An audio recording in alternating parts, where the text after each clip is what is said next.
Well, guys, I did it. I bit the bullet, spent the money, and did it.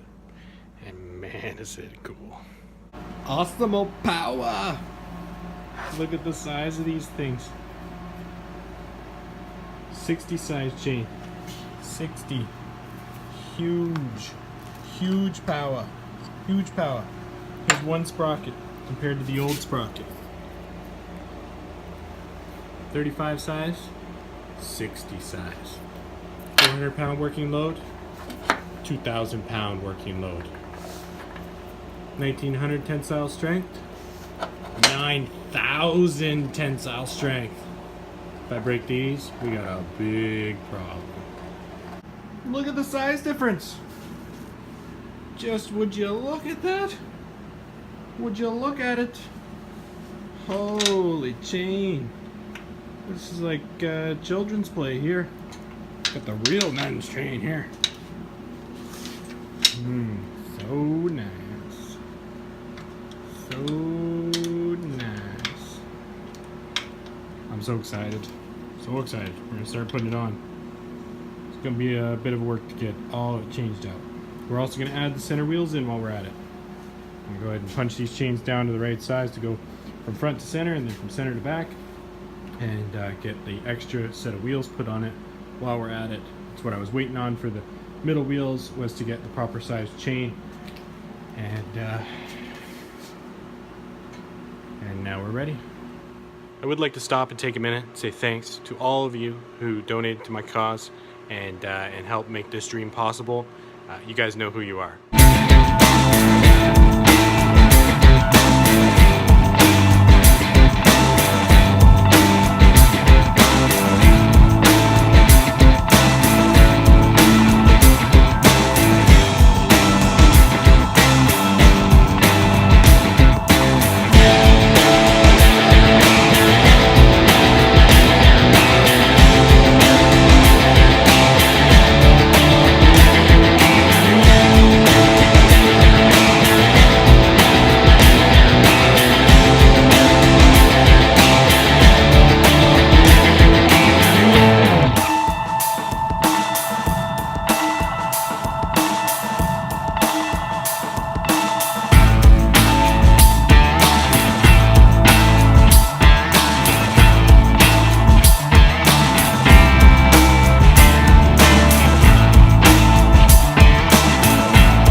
What you just watched was basically just getting this stuff all figured out. Getting the linkages figured out and all that. So I had originally hoped that I could put the drive chain closer and the driven chain over here, so that back there in the back of the machine where all the open area is going to be, the chain would be closer up to it. But I was just having a heck of a time. You can see the gear, the chain is, well, it would kind kind of interfere with that whole thing. As it is, it's just barely clearing that thread.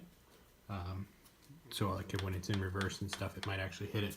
But it's not a big deal because I can cut that thread off. I'm not actually going to end up needing it. I also have decided against using the proper hubs for these motors because I'd have to go to a much longer drive gear, and that changed my gear ratio quite drastically, and then also get in the way of the mounting piece. There's not a whole lot of clearance in there as it is, so I'm gonna nix those. Other than that though, you know, nothing's welded up, it's all just free spinning at the moment. And I think I'm gonna key and figure out a way to put a slot in here and put a key in to match the key that's in those. You can barely see that, but they're keyed, so that'd give me all that torque right to the wheels rather than just relying on the set screws. That's all that this one ever used, was the set screws. Sorry, this one over here. What I had done with these set screws was put them in place, center punch them, and then drill down so the set screw actually had a little concave to set in to get a little bit more bite out of it, and it seemed to work fine. I didn't have any problems with that, but I figure while I got it all apart, it might be just as easy now to put a key in there. If I had a mill, it'd be a no-brainer. I would just chuck them up in the mill and mill slot in them, but I don't, so I think I might try and use an angle grinder or something like that. But all in all, it did end up shortening the overall base. So this hole was here, so not much, you know, 3 or 4 inches maybe. And that actually was really only because I couldn't get the existing holes to match up with the pitch on the chain. So I took a whole extra link out to make it far enough away that I'm into fresh metal, drilling fresh holes, and getting away from this adjustment. Guy got it off of, he put the adjustment in there. Great idea, really good. Other than now, because I've got it going, driving the center and the back, I'd have to put adjustment here and adjustment here. So instead, I'm just going to put the holes where they're snug, like so. And if I do need to add a tensioner down the road, I'll just put tensioner right in the middle to pull it down, make it real tight.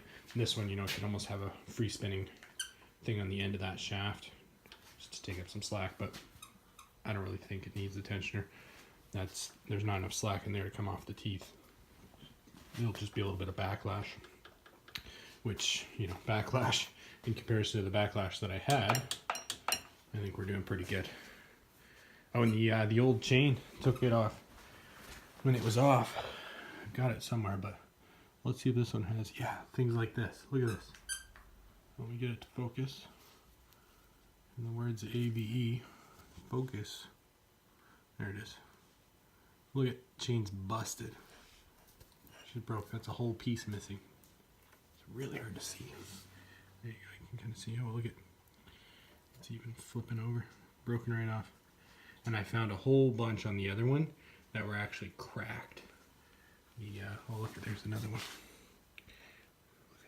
So she didn't like the little chain. Also, you notice I've kept the little chain for the drive chain. I've done that mainly in hopes that this will be the weak link. So if I'm putting too much torque on it and something's going to break, it will be this chain. However, if this chain breaks too easily, now that we have big chain, I will either go up to big chain and worry about whatever else breaks, or go up just maybe to like a 40 or 50 size chain, something in between the sizes, which is probably what I will actually end up doing. And at which point, if I do go up size and chain, I will go to a smaller gear ratio to get a little bit more speed out of the unit, and also to gain that little bit of ground clearance back. Not a big deal to me either way. Hopefully these chains don't break. You know, if I break one a year or something, you know, I got piles of that other chain to replace it with, and that other chain is a lot cheaper. You know, it's a quarter of the price of this big stuff. So, but I had to buy two 10-foot lengths, and that is how much is left over per 10 foot.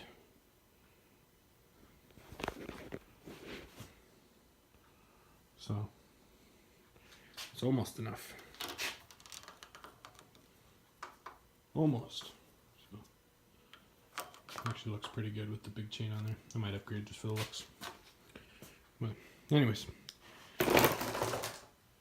time to, I think what I'm going to do next is going to go ahead and drill all these holes in and bolt them in. So positioning's all right on that. And then I'll have to pull it all back off. Make a spacer for this one. It's spaced out a little bit. And work it, welding the actual sprockets onto the hub adapters, and then put keys and stuff in it. I don't know about the keys yet, but anyways, go for it. Snap! How good does that look? Pretty skookum. I don't think I'm gonna have chain problems anymore. Except for maybe these. Gonna be awesome. Anyways, been working on this for about 5 hours now. Got this far. Say hi. Hi! I think this is the first time I'm on one of your things. Well, then say something better than hi. What up? For reals! For reals. Some lady at Walmart said that to us. Anyways, been working on this 5 hours. Calling her quits for tonight. Everything's done except for putting the keys, cutting the key slots, and making those go. Once the keys are in there tomorrow, wheels are back on, and I'm gonna stand on it again, and we'll see what breaks. Whatever breaks, we will upgrade.